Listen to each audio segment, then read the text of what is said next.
तो अभी हम पढ़ेंगे यूटेराइन ट्यूब। यूटेराइन ट्यूब को फैलोपियन ट्यूब भी बोलते हैं, जहाँ से ओवम पास होके यूट्रस तक जाता है। सो यूटेराइन ट्यूब को फैलोपियन ट्यूब भी बोलते हैं। इसके लिए जो टर्म यूज़ किया है वो है सेल्फिंग्स। सो सेल्फिंग्स मतलब ही फैलोपियन ट्यूब है। सो हम सबसे पहले डायग्रामेटिकली इसको समझ लेते हैं, उसके बाद हम थ्योरेटिकली रीड कर लेंगे। सो यह है फैलोपियन ट्यूब, जो कि ओवम को ओवरी से कैरी करके यूट्रस तक लेके जाता है फर्टिलाइजेशन के लिए। सो ये इतना पूरा पार्ट जो है वो है फैलोपियन ट्यूब। सो फैलोपियन ट्यूब के 4 पार्ट्स होते हैं। सबसे पहला है इन्फंडिब्यूलम, उसके बाद है एम्प्यूला, फिर है इस्थमस और फिर है यूटेराइन पार्ट। सो सबसे पहले हम पढ़ेंगे इन्फंडिब्यूलम। इन्फंडिब्यूलम से एक फिंगर लाइक प्रोजेक्शन निकलते हैं फिमरी, जो कि ओवम को ओवरी से कलेक्ट करके एम्प्यूला तक पास करते हैं। एम्प्यूला इन्फंडिब्यूलम का आगे कंटिन्यूड स्ट्रक्चर है, जो कि 6 to 7 सेंटीमीटर लॉन्ग होता है। एम्प्यूला आगे जाके इस्थमस में कंटिन्यू होता है, जो कि 2 to 3 सेंटीमीटर लॉन्ग होता है। और इस्थमस आगे जाके यूट्राइन पार्ट में कंटिन्यू होता है, जो कि 1 सेंटीमीटर लॉन्ग है। और फाइनली ये जाके यूट्रस में ओपन हो जाता है। सो ये थे यूटेराइन ट्यूब या फिर सेल्फिंग्स के 4 पार्ट। सो हम थ्योरेटिकली देख लेते हैं अभी। यूटेराइन ट्यूब को ही फैलोपियन ट्यूब बोलते हैं या फिर सेल्फिंग्स बोलते हैं। इसकी जो डेफिनेशन वही है कि this are the ducts which carry ovum या oocytes from ovary to uterus. ये फैलोपियन ट्यूब ही ओवरी से ओवम को यूट्रस तक लेके जाता है। इसका जो सिचुएशन है वो है upper free margin of broad ligament of uterus. Uterus को अपनी जगह पे रखने के लिए, यूट्रस को होल्ड करने के लिए ब्रॉड लिगामेंट ऑफ यूट्रस होता है। तो जो फैलोपियन ट्यूब है वो ब्रॉड लिगामेंट ऑफ यूट्रस के जस्ट ऊपर होता है। सो ये होगी उसकी सिचुएशन। इसका जो डायमेंशन है वो है 10 to 10 सेंटीमीटर लॉन्ग, जिसमें एम्प्यूला जो है वो 6 to 7 सेंटीमीटर लॉन्ग है, इस्थमस 2 to 3 सेंटीमीटर लॉन्ग है और यूटेराइन पार्ट 1 सेंटीमीटर लॉन्ग है। इसके सब डिविजन्स पढ़ेंगे।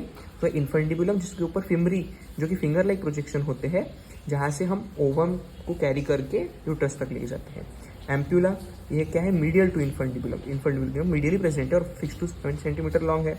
इस्थमस जो है ये एम्प्यूला का कंटिन्यूशन है और ये 2 to 3 सेंटीमीटर लॉन्ग है।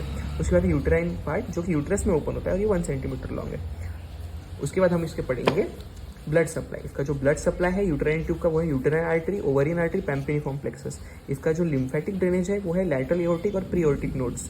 इसका जो नर्व सप्लाई है वो है सिंपैथेटिक नर्व्स और पैरासिम्पैथेटिक नर्व्स। पैरासिम्पैथेटिक नर्व्स में वेगस नर्व। उसके बाद हम पढ़ेंगे क्लिनिकल एनाटॉमी।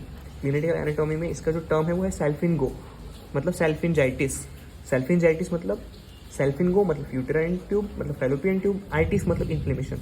जहाँ पे भी वर्ड आइटिस आता है मतलब इन्फ्लेमेशन। तो सेल्फिनजाइटिस मतलब inflammation of the uterine tube. Sterility मतलब इनएबिलिटी टू हैव चाइल्ड। अगर फैलोपियन ट्यूब ने ओवर को कैरी ही नहीं किया तो फर्टिलाइजेशन होगा नहीं, जिसकी वजह से इनफर्टिलिटी हो सकती है या फिर स्टेरिलिटी हो सकती है। ट्यूबेक्टोमी जिसमें क्या होता है कि यूटेराइन ट्यूब का एक पार्ट को कट करके सीजर कर दिया जाता है ताकि ओवम कैरी ना हो और ताकि फर्टिलाइजेशन ही ना हो। फिर ट्यूबेक्टोमी। मेल में होता है vasectomy. Transport of ovum due to muscular contraction.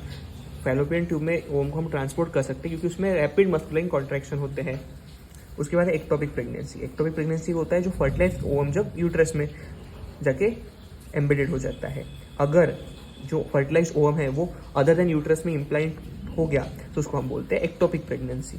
Tubal pregnancy मतलब प्रेगनेंसी कहाँ हो गई, ट्यूब में, मतलब जो फर्टिलाइज ओवम था वो फैलोपियन ट्यूब में जाके सिचुएटेड हो गया, जिसको हम बोलेंगे ट्यूबल प्रेगनेंसी। नॉर्मली जो फर्टिलाइज ओवम है वो यूट्रस में ही इम्प्लांट होना चाहिए।